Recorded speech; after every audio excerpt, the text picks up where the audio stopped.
threatening situations in the bill. Now, sir, what are the threatening situations?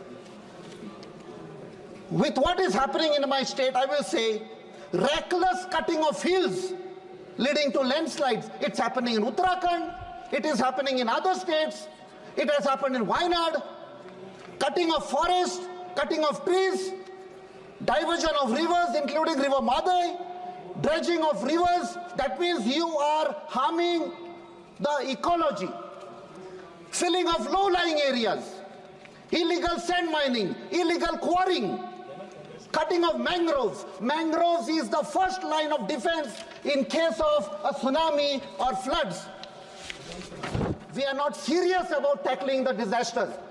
Next is, I'm coming directly to my state where the disaster is happening. Now the 3 linear projects are directly impacting the rivers, the hills, the low-lying fields.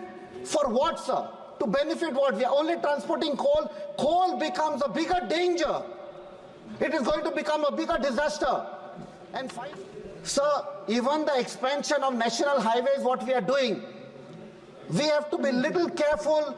In a village called Bhoma in Ponda Taluka, we are going to destroy 4 temples, including an ancient lake. For what? Only to transport coal and benefit one and only Adani. Thank you, sir.